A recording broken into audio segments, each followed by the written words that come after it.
Cashflow Diary Podcast, episode 439.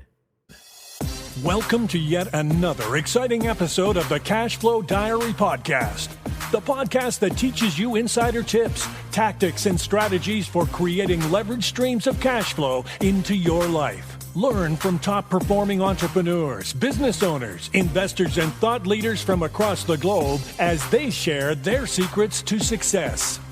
Like what you learn on this and other Cashflow Diary podcast episodes? Go to learninvestingnow.com and sign up to receive powerful tips and information that will help you succeed as an entrepreneur and investor. Now, here's your host, investor, entrepreneur, business owner, educator, speaker, author, and master facilitator of Robert Kiyosaki's cash flow game, Jay Massey. All right, ladies and gentlemen, welcome to another episode of the Cashflow Diary Podcast. I'm your host, Jay Massey, and I'm glad that you're here today because, well, today we're going to talk about something that we all use, something that has been a part of your life for a very, very, very long time. And today's guest has been helping individuals with this same something for a very, very, very long time. And more importantly, he's here today to help you and I with this same something. You're like, what are you talking about, Jay? Totally understood. Well, I have with me today none other than Ric Edelman. And many of you may know him from his numerous books, from The Truth About Retirement Plans and IRAs, all the way to Extraordinary Wealth, The 8 Secrets of How 5,000 Ordinary Americans Became Successful Investors, and how you can too. He's got a ton of books. He's been on CBS, Fox, CNN, CNBC, The Wall Street Journal, New York Times, and a ton of other publications. Here's the point. He knows a lot about money. So much so that he's been ranked the #1 independent financial advisor in the nation by Barron's 3 times. So that's a long way of saying, take notes today. Let's pay attention because we're going to learn some interesting things I know about money, how it works with real estate, and more importantly, you might find that one thought, that one little nugget that could help you finally make the breakthrough you've been looking for. So help me welcome none other than Mr. Ric Edelman. Ric, you there? Yes, sir. Good to be with you, Jay. Thanks so much. I'm glad you could make the time. I'm sure you're incredibly busy. Now, one of the things that I like to do is that, this being your first time here, I tend to ask everybody the same question the first time that they're here. Are you ready, sir? Sure. All right. I tend to look at today's entrepreneurs a lot like yesterday's superheroes. You know, Batman, Robin, Wonder Woman, etc. And I think entrepreneurs and superheroes have a ton of things in common. And you being an entrepreneur of sorts also, I believe, have lots in common with them. For example, as an entrepreneur, we often can think that, we're flying around saving people using our special skills in various different ways. Occasionally, we even get dressed up, and put on our entrepreneur uniform. I think also, like a superhero, an entrepreneur has a beginning. I mean, if you think about it, Peter Parker, before he was Spider-Man, was simply taking photos and trying to go to school. That's it. So what we want to know is that before all the books, before all the publications, before being the financial advisor you are today in Edelman Financial Services, everything, before all of that was even a thought, who is Ric Edelman? Well, that's a big question, isn't it? The answer isn't all that big, though. I was a journalist writing in the financial trade press. And my wife and I were newly married in our early mid-20s, and because I was writing in the financial trade press, we were like, hey, plan for our own financial future. So the two of us went to a financial planner, and we wanted to have, again, the other young couple. As a planner, he ended up giving us really bad advice. In fact, he put us a lot on our mortgage application, post-commit fraud. And I was like, you got to be kidding me. And that really made us mad and inspired us to go learn how to do this on our own and take what we've learned and teach others to do it too. And that was it. That's who we were. We were young kids just starting out, trying to figure out how to make it work for ourselves and deciding to teach other people as well. Got it. Okay. So, Ric, I hate to do this, but I'm going to need you to redo that exact answer. I need you to pick up right there because something happened until I don't know what happened, but everything was garbled until the last thing you said, and we did not get it at all. And I'm just trying to figure out, everything on my end is showing the right signal strength and everything, but for some reason it did whatever it did. So let's try this. If we can try that part one more time, and then if it does it again, we're going to have to figure out something else from a technology standpoint, because I don't know why it's not working all of a sudden. It's just a phone call on this end, so I couldn't tell you. Yeah, right now it's perfect. And that's the part that's really frustrating. So I'm gonna snap into the microphone 3 times, wait 3 seconds, and to just pick up as if I just asked the same question. Okay? Yeah. All right.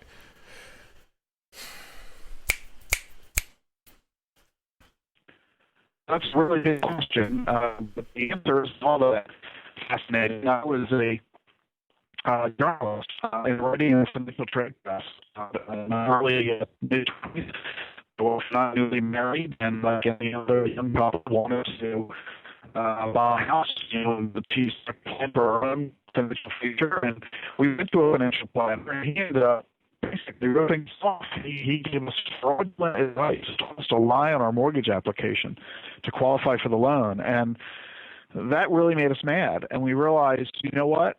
We're going to go learn how to do this ourselves, and then we're going to teach other people what we've learned. And that was the basis of becoming financial planners, which was 30 years ago.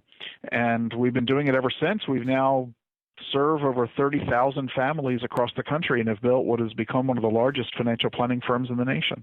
But that was how I started out as a journalist. Interesting. Okay. So as I find that interesting, because you were not necessarily looking to be a financial planner. So you never, like, growing up said, "Ooh, one day I want to be a financial planner." Absolutely not. In fact, I always brag that I graduated college without ever having taken a business class. And that has really helped me, because I've learned over the decades that business class basically brainwashes people. And they come out of business school with a very warped sense of approach for financial planning and investment management. And I didn't have that problem.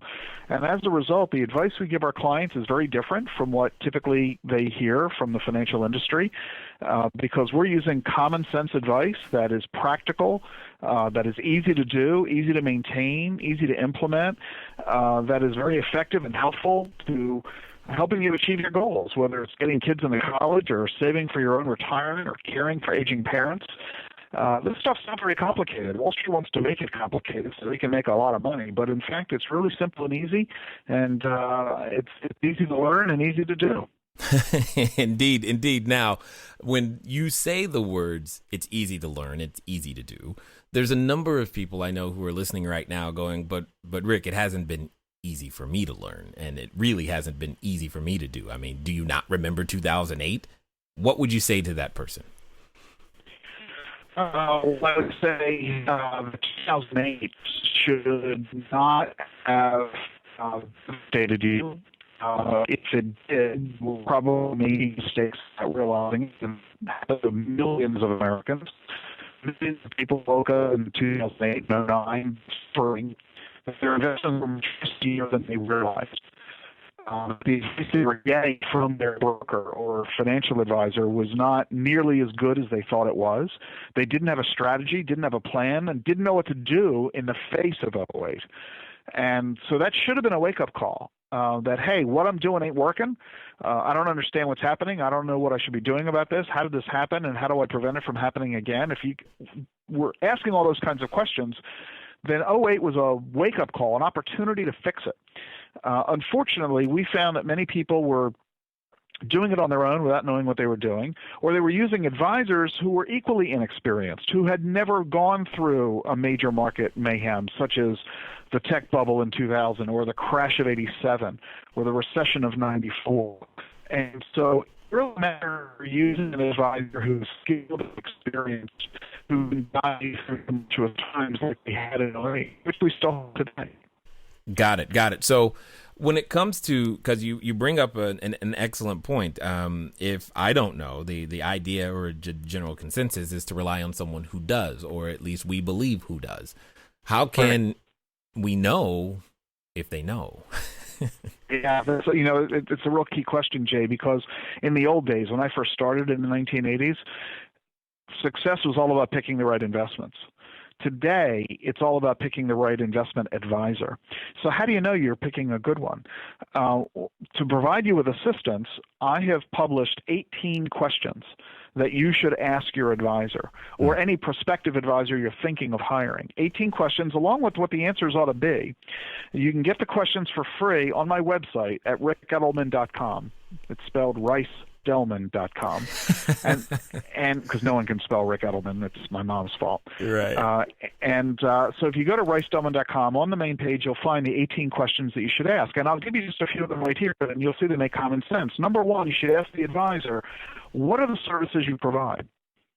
Make sure that what this advisor does is what you need done. You would do that when hiring a doctor. Are you a general practitioner? Are you an internist? Or are you a heart surgeon? I want to make sure I'm hiring the kind of doc I need for my situation. Different advisors operate the same way. Some advisors only provide certain types of services. For example, most only do investments. They don't do financial planning. So they can't help you with retirement planning and college planning and estate planning and helping with employee benefits. So ask yourself, what is it you need? And then find an advisor who does that. Second, how do you get paid?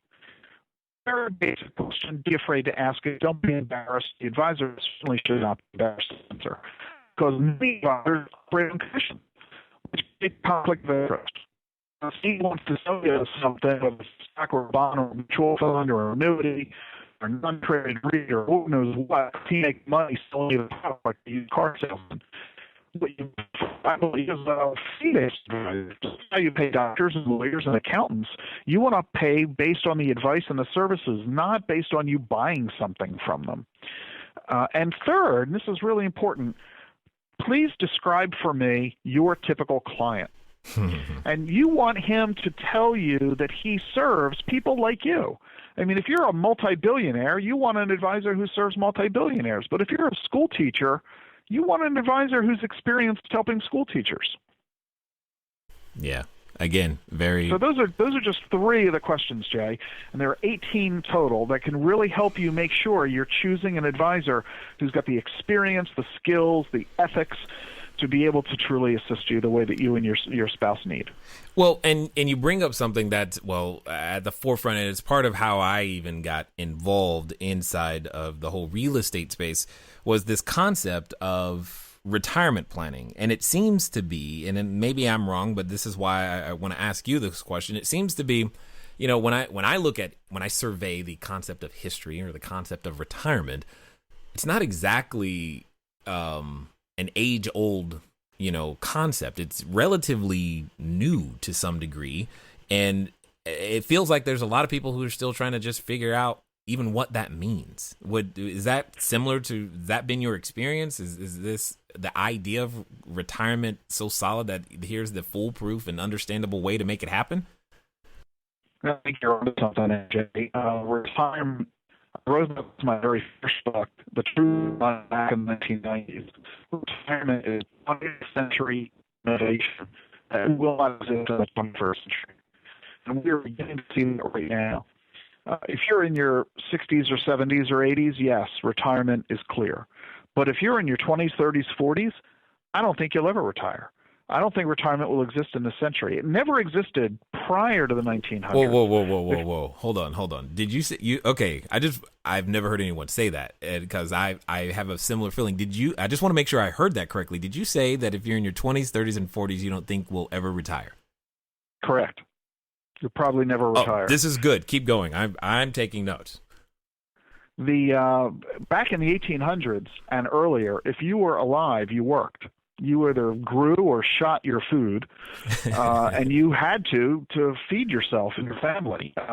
You stopped working. You stopped when you were dead. In the 1900s of Industrial Revolution, you had people living in factories and working for 40 years, and employers pensions. Again, they work for 4 years. We pay you check for the rest of your life based on your paycheck for those. And the Social Security system in the 1930s was the same day. the system was really simple. You retired at 62, you were dead at 65. And that became the American dream. Well, today it's no longer the case for several reasons. Number one is longevity. We're living longer than ever before. We're not retiring at 62 and dying at 65. We're retiring at 65 and living until 95. Right. According to the American Society of Actuaries, a person born today is going to live to 86 years of age if they're a man, 88 years as a woman. And guess what happens when you get to age 86? Your life expectancy is going to be 90, 95, or beyond. Exponential technologies, massive innovations in medicine, healthcare, nanotechnology, biotechnology, bioinformatics, artificial intelligence, robotics, all of these are going to have dramatic improvements in healthcare and longevity. Chances are really good you're going to live to 100, 110, 120. The notion of retiring at 65 and being retired for 50 years, economically unsustainable. There's no way you're going to be able to work for 40 years and be retired for 60. So you're going to need to keep working. And the good news is you're going to be healthy enough. You're going to want to keep working. You're going to want to be busy and active. You're not going to want to play golf all day. You're not going to want to garden all day. You're going to get bored to tears doing that. You're going to want to contribute to society in meaningful ways. Yeah. So you're going to want to work. You're going to have to work. You're going to be healthy enough to work. So you can forget about retiring the way your grandparents did. That ain't going to happen for you. Well, and you bring up an interesting subject for me personally, because a couple of years ago I called myself, okay, I'm done, retired. We, had a lot of real estate and whatnot, but I lasted about 2 months before I drove myself nuts. Like, I got nothing to do, so I got to do something. And right. But it's also I think it's one of the most difficult challenges that we're facing, because in order to plan for retirement, let's just say if we are living longer, one of the things that's really out there that makes this thing so challenging is this whole understanding and concept of inflation. It's like, how do you make it economically sustainable? How do you know when enough is enough? And that was actually one of the reasons why I totally dig real estate, is because I can adjust my income with inflation. But yet it's not simple, or it's not as simple as it feels. But I want it to be simpler. So help me here, man. Well, no, you want it to be simpler, but that doesn't mean we can make it so. You're absolutely right, Jay. Inflation is insidious. Inflation is the silent killer of money, because people don't notice it on a regular daily basis. They get their bank account statement. It shows them they made a couple of bucks in interest. What it doesn't tell them is the market value of those couple of bucks, how the real value of money due to inflation. So we have to recognize that you need to invest in assets that grow in value as opposed to fixed income assets. Putting money in a bank accounts, annuity accounts, treasury bills, bonds makes no sense to buy a fixed income product when we live in a rising cost economy. So you want to own real estate, you want to own stocks, you want to own assets that can grow in value to help offset the impact of inflation. And it's increasingly important that people recognize this and adapt investment strategies to enable them to do that. Well, okay, and you mentioned many other things, but then why is there still so much money in those fixed income? And more importantly, every time I go to the bank and I'm sitting next to someone's always talking about trying to get a few more percentage points on their, what I call certificates of depression, because I know they're going backwards with those numbers, but why can't we seem to get that information out there if we're not actually making progress? What's the holdup? Why are these things still there? I mean, these instruments don't work. All right, everybody. Thanks for listening, and I'm glad that you are enjoying what you are hearing thus far. But here's one of the things that's really important. One of the most important things that you can do is get started. One of the things that I've said before, and I say again, once you get started, stay started. But more importantly, there can be lots of roadblocks to getting started. So what we're going to do is we're going to remove one of those roadblocks for you and make it a little bit easier. Because the thing that I don't want to stop you is thinking, do I need a local number? How about a long distance number? Or should it be 800? How on earth am I going to make that happen so that people can contact me as I'm out there building my business, making my cash flow grow, but most importantly, understanding that it doesn't have to be difficult. Many of you may know, but if you don't, there's a company out there by the name of Grasshopper. And what I want you to do is I want you to go over to trygrasshopper.com/cashflow diary. Grasshopper is the entrepreneur's phone system. It works like a traditional phone system, but requires no hardware to purchase, no software to install. It's just a number that flat works. So if you are out there building that distributed workforce across many different locations, it's a way for you to still go out there and make your number be unified, simple, easy to use, something we've been using for quite some time. So again, go over to trygrasshopper.com/cashflow diary. Now, let's get back to the rest of the story. Yeah, I call them, that goes to depreciation. You and I are saying the same thing. The two reasons people insist on buying these low-yielding fixed rate of return products. One is lack of education, coupled with fear. Because typically it's a lack of education that creates fear. You tend to fear that which you do not understand. And people do not understand how money works. They don't understand the economy. They don't understand interest rates or inflation. They don't get the Fed. They don't understand economic policy. And as a result, they fear it. The only thing they know about money is what the headlines tell them, and the headlines are constantly scaring them about volatility and risk and market crashes and instability and all the latest nonsense that the media loves to throw at your head every day to scare you into watching what they have to say. And so fear and lack of education are one very big reason that people don't want to take risk with their money.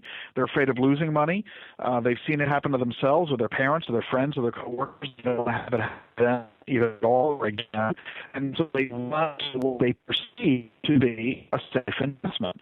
Not think that those safe investments, the taxes and inflation, are doomed to failure. So that's one reason, fear and lack of education. The other reason is there are a lot of people on Wall Street and banks and insurance companies who make a lot of money selling investments that appeal to your apparent concerns, like I don't want to lose money, I don't want to pay taxes, I want guaranteed income, I want current income. I mean, all these kinds of sales pitches, they invent products like non-traded REITs and fixed annuities, equity income annuities, variable annuities. They invent master limited partnerships and oil and gas deals.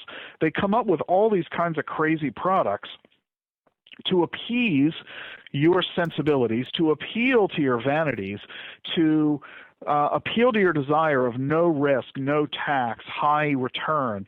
And what they don't tell you are the risks you're taking and the incredible high commissions they're earning by selling you these products. And you're not getting, you'll get the late night infomercials on reverse mortgages, but you don't see any late night infomercials on people who are offering you a reasonable, effective, time-tested, academically proven money management approach. I mean, I'm not running late night infomercials. but the funds is pitching a reverse mortgage, right. And so that's part of it. I think it's people buy what they are being pitched, and the lack of education makes them susceptible to those scams. Free lunch and free dinner seminars. How popular are they all over the country? It's a real shame. Yeah, well, okay, and now we're hitting on some. We're probably stepped on more than a few toes already, but who cares? The thought process though is with this lack of information, with this leading into fear. Isn't there just as much fear about doing something completely different and I know at least when I'm working with a client or a new person trying to invest in real estate or what have you, there still seems to be just as much fear of, I don't know what's going to happen and all this other stuff. It's like you're either afraid over here and you duck and cover and hope, even though it's not going to work, or you go do something else and you're just like, well, I'm in the unknown and I feel alone. Well, 2 points there. You're right. What you've just said is how so many people feel, and you really have your finger on the button there. You really do get it, Jay, of how people are feeling, and that's wonderful. And to those folks who would be saying what you just quoted them saying, I would say, look, the reason you're expressing fear is twofold. Number one, you've never done this before. You have no experience doing this. We all fear the unknown. The first time we do anything, we do it really poorly. Think about the first time you drove a car or the first time you kissed a girl. Not good at it, as she will be very quick to tell you, right? Right. The more you do it, the better you get at it, and to the point where you can do it without getting any thought at all. And unfortunately, that's what a lot of people do now. They text while driving because they think they're so good at it they don't have to watch the road. And so one is we're not good at it. We don't have a lot of experience at it. The second is that you don't have to go it alone. People feel that they have to. They're wrong. You don't need to go alone. You need to make how available, accessible, and financial advice is, how affordable it is. My firm, household minimum, $5,000. We're not requiring you to invest in millions of dollars for us to serve you. We don't care how much money you have. Whether you have a lot or you have a little, if you're willing to accept our help, we're willing to help you.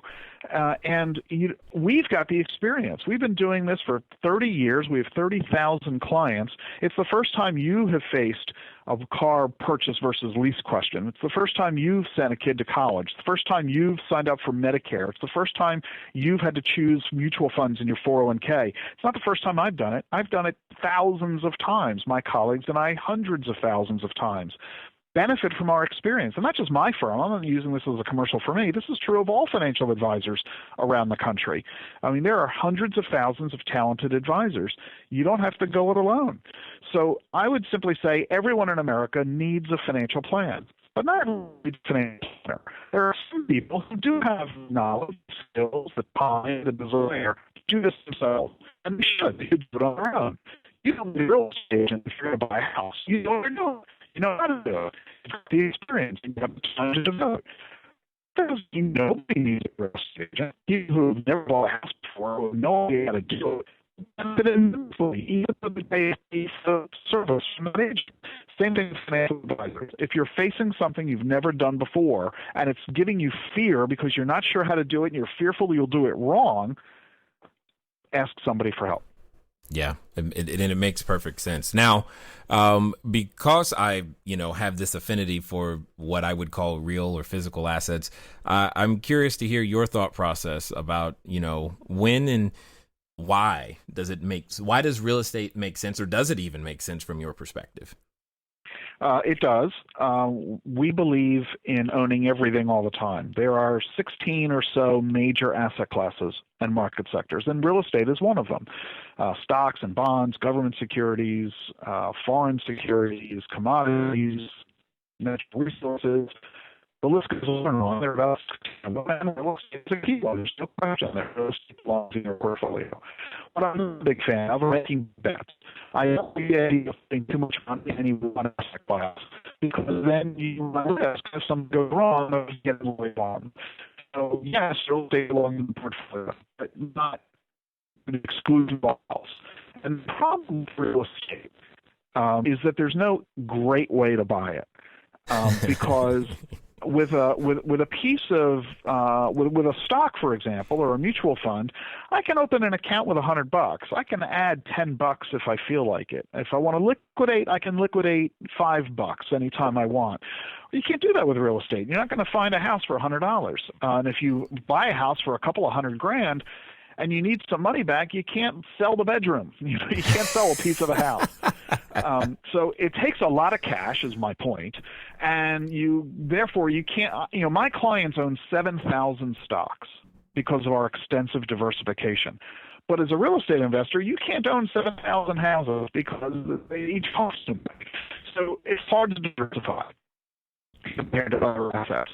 It's also more complicated and more cumbersome because it's real assets. I mean, houses can catch fire, houses can be robbed, houses can be knocked out of stores, houses can have a murderer next door depreciating the market right along the neighborhood. So it's a nuisance and a hassle. So for us, and this is just a perspective point of view, which doesn't mean what I'm doing is right and everyone else is wrong, but because we're not active real estate investors, because it takes time to find the right house, inspect that house, maintain that house, deal with tenants as a landlord, and all that other kind of good stuff, because that's not our thing, the way we buy real estate for our clients is by using real estate investment trusts. I see. Because this way we diversify. By using REITs, we give our clients access to hundreds of properties, diversified not just geographically, but also by type of property. Commercial property, retail, industrial, residential, manufacturing, agricultural, housing, multi-tenant housing, and so on and so forth. So that's the approach we use because it fits in with the way we run money. That's not to say that the alternative is equally effective. If you are going to take the time to develop the knowledge and manage properties, we have a lot of clients who own dozens of properties. They're very effective landlords. Real estate can be a very effective way to manage assets.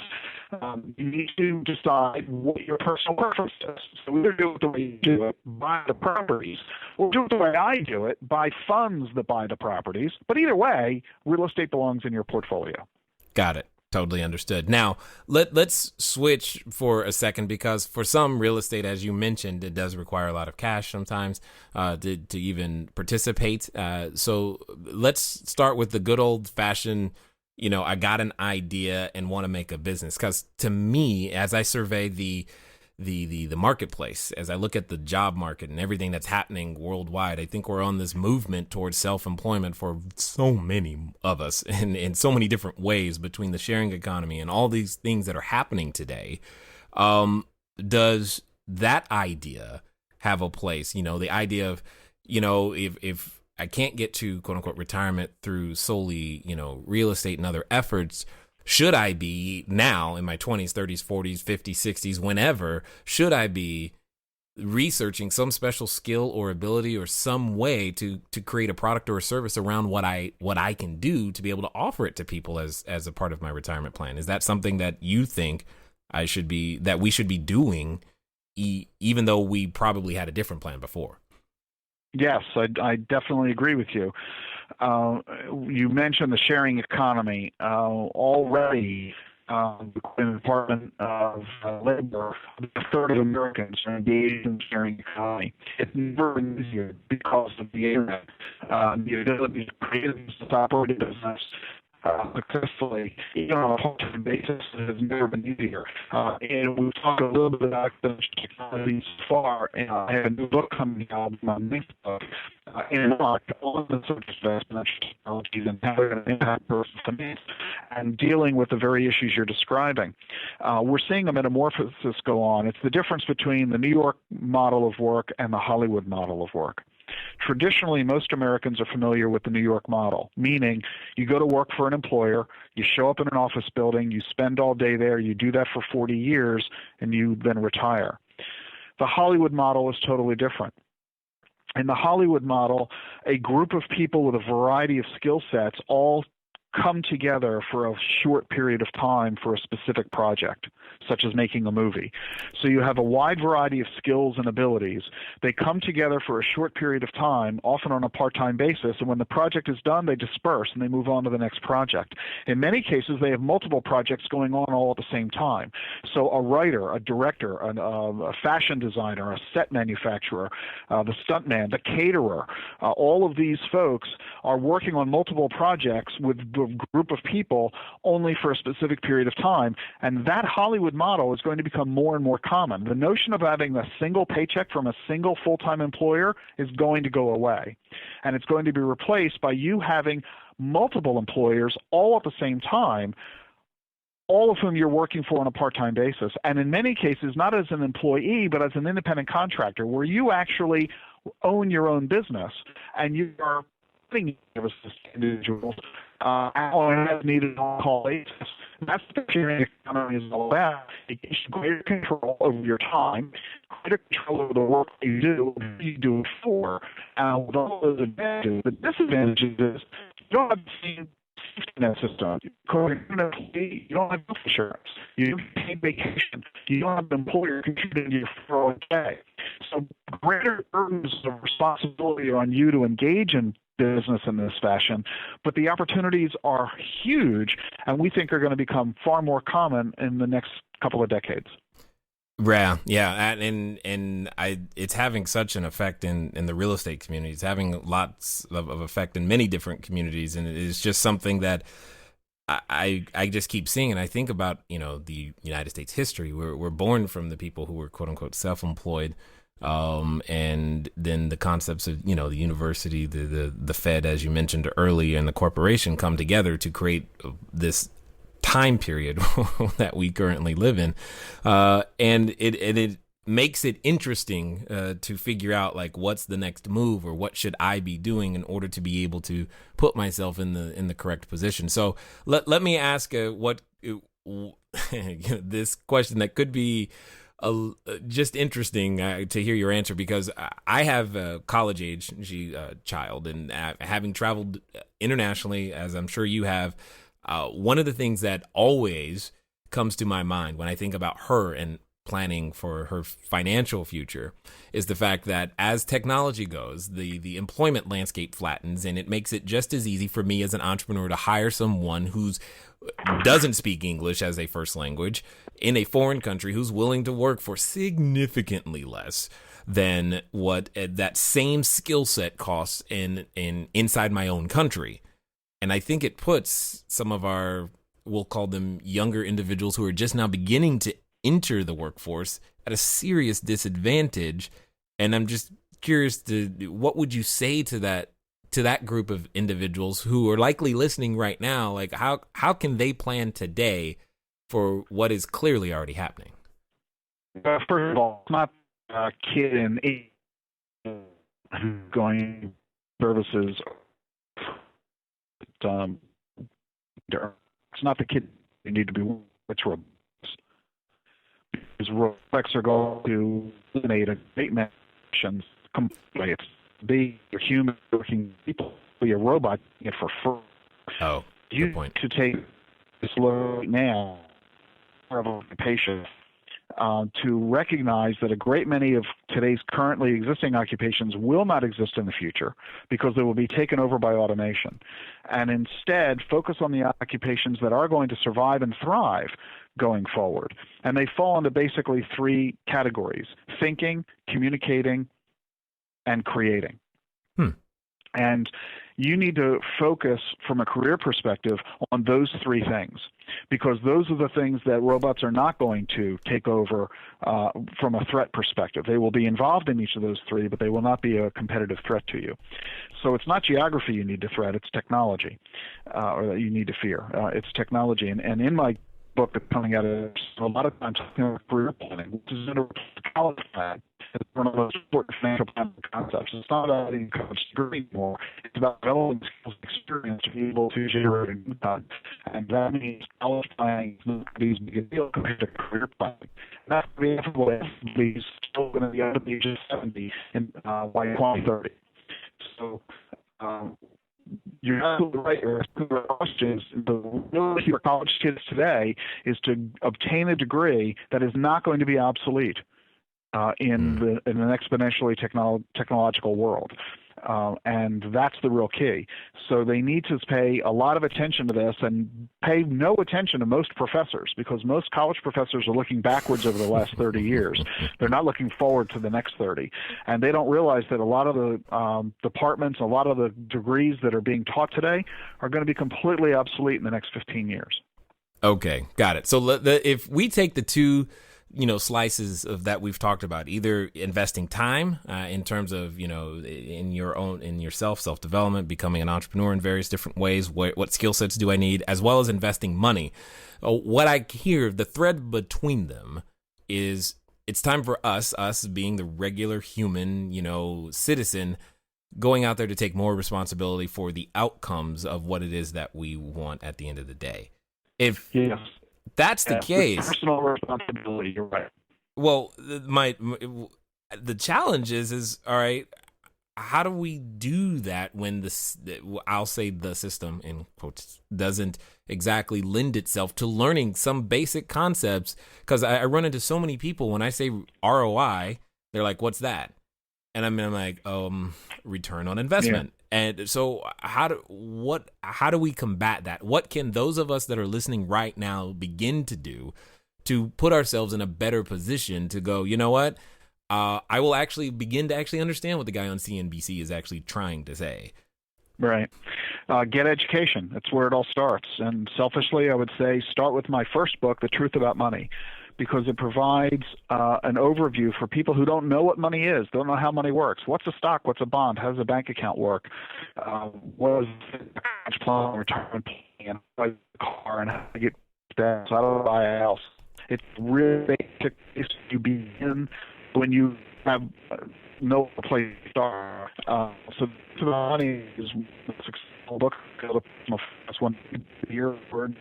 You can still around the country. It's a great place. Again, get it educated. You did from your parents, didn't from college, and you've got to take control. It's personal responsibility here. Don't let the system keep you down, and don't assume the system will support you. If in the 21st century, it's going to be all up to you individually, and you need to start now and learning how this works. Yeah. And as I said in the beginning of our conversation, the good news is you'll be amazed how easy it is to learn this stuff. It's not complicated. It's common sense. It's easy to learn, easy to implement, easy to maintain. Don't be intimidated. Don't let the fear factor cause you to defer. Absolutely. Now, we've talked a lot about fear for sure. I find that especially having invested and done a number of things, I'm always dealing with two basic emotions. One, yes, fear. Anytime we go to buy something or do something new, there's that fear.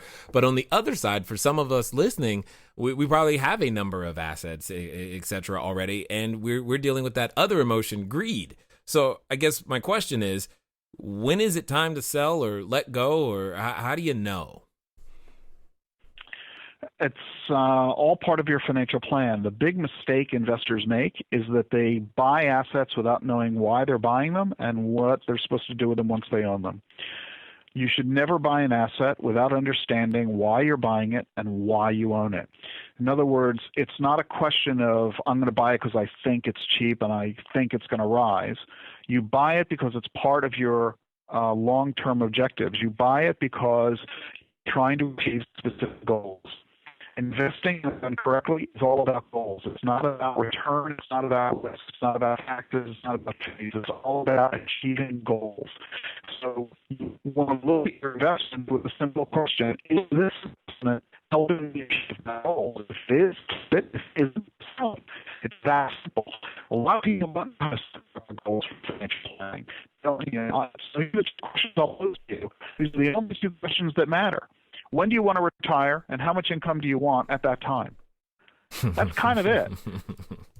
All you got to do is answer those two questions, and we can then, as financial planners, tell you, here's how much money you need to save monthly. Here's where you need to save it.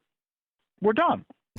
If the goal is college instead of retirement, if the goal is buying a second house or buying a car, great. What do you want to do? When do you want to do it? How much is it going to cost? And we'll tell you what you need to do in order to accomplish it. So it's all about goals. Well, and it's funny you say that, because I think there's a misuse of the word, a word in our common language that sends us down the wrong path, because we say the words, or we commonly use, hey, do you have a retirement plan? And I think most people actually have a retirement account, but don't have a retirement plan. Do you get what I mean there? Totally. You're absolutely right. Very good at putting it. And I'll take this further. I think a lot of people do have a financial plan. They claim they don't. So I'll tell you what, it's not a bit of fear. And their financial plan is not just keep working until something happens. Of course, that's not a really good financial plan, but they've got one. So you're absolutely right. You never get into your car without knowing where you're planning to drive to, right? It's pretty rare we get in the car with no destination in mind. Same thing with your life. Where are you trying to go? Where do you want to end up? If you don't know where you want to go, you'll probably end up somewhere else. So just ask yourself the question. If you can't answer it, ask your spouse. If you don't have a spouse, ask someone else, where do you want to go? And then you'll be able to begin mapping out how to get from here to there. Indeed, indeed. I totally appreciate your common sense approach. Now, for those that have listened this far, I'm sure they want more. They want to understand more, maybe even take advantage of some of the works that you've already got published. What's going to be the best way for them to track you down? You can get all of our info at our website, riceedelman.com. That's riceedelman.com. It'll give you tons of information to learn more, as well as how to reach us. If you have any questions, we're happy to answer any questions you got. Excellent, excellent. Totally appreciated. Well, what I do want to do is I've got one more question for you, because I think this is going to be interesting to hear your answer. There's a number of individuals that I know that are listening. They're on that cusp. They want to be that entrepreneur. They want to take that next step, and that's part of their retirement plan or financial plan, is to build their own business. Yet they're still working for someone else, or they've got the proverbial golden handcuffs. They feel trapped and unable to make that jump. I often say they're standing in front of the superhero outfit store right now. They're considering it. They're like, man, am I gonna wear a cape? Am I gonna wear tights? They're picking out the color, but in the back of their mind, they have that voice. And I know you've dealt with that voice, and you have counseled so many people who have dealt with that voice. It's that voice that always comes up that says things like, who are you to think that you can retire? Who do you think you can start a business? And unfortunately, for some people, they're related to that voice, and they have to deal with it. So my question to you is, knowing what you know about humans and everything else, if you were talking directly to one of those individuals and you knew that they would actually take action on what you suggested, and they would do so in the next 24 to 48 hours, what would you suggest that they do? Create a business plan. A lot of folks have desires of wanting to be an entrepreneur or build a business. They have this great idea for an invention or a product or a service, but they need to put it in writing. Tell me exactly what you're going to sell, how you're going to sell it, who you're going to sell it to, what's it going to cost. You need to be able to articulate this in writing in a page or two. And that process of trying to do that, of writing it down in a page or two, will create clarity of thought and error check your premise, your concept, to see if it works. Most people who go broke when they start a business do so because they didn't really have a clear plan at the outset. They just had some vague idea, and they took a shot at it without really having an effective plan. So build a business plan. If you don't know how to, the web can help you a lot. A lot of talented advisors can give you guidance as well, but start with a business plan. Excellent and well said. I definitely want to say thanks for taking the time to invest your decades of experience here with us today at the Cashflow Diary. My pleasure, Jay. Thank you. All right, ladies and gentlemen, you know what time it is. It's time for you to move at the speed of instruction. I mean, if nothing else, you heard that today we need to be focusing on things that help our occupations and products and services, and in the thinking, communicating, and creating space. You know what you need to do, which could mean, and probably does mean, that you need to get over to ricedelman.com, or as he said, riceedelman.com, because you want to make that next step. You have some goals. Let's get them on paper. Let's begin to take some action today. It's been fun talking to you guys today. I look forward to talking to you soon. Until next time.